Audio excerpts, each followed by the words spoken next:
लाहौर में मां और 10 माह की बेटी सेवरेज लाइन में गिर गए। रेस्क्यू 1122 का सर्च ऑपरेशन जारी है। तफसीलात जानते हैं। डॉन न्यूज़ के नुमाइंदे वसीम रियाज थे जो इस वक्त जाए वक़ुआ पर मौजूद हैं। वसीम, बताइए कि इस वक्त ताज़ा तरीन सूरत हाल क्या है? देखिए, ऑपरेशन जो है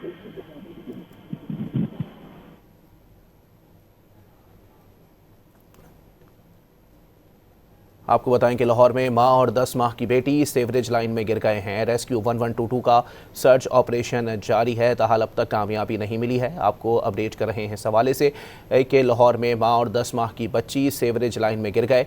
रेस्क्यू 1122 का सर्च ऑपरेशन इस वक्त जारी है, जबकि आपको वाजे करते चलें कि इस वक्त रेस्क्यू एहलकार ऑपरेशन में मसरूफ़ हैं। अब तक कामयाबी नहीं मिली है। वसीम रियाज हमारे साथ मौजूद हैं। जी वसीम, अपडेट कीजिएगा, इस वक्त सूरत हाल क्या है?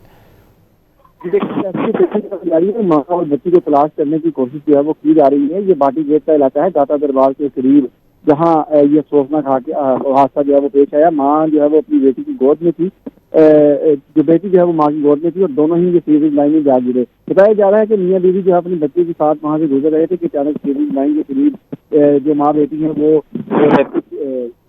खुले मेन हॉल में चले गए। उसके बाद 24 साल इसकी शनाख्त जो है सादिया के नाम पे हुई है, जबकि बच्ची की नाम जो है वो 10 माह की रीता के नाम पे हुई है। रेस्क्यू को इतला मिली तो फौरी तौर पर ये ऑपरेशन शुरू किया गया और तलाश की जा रही है कि जल्द माँ और बेटी को जो है वो तलाश कर लिया जाए। जी, बहुत शुक्रिया वसीम।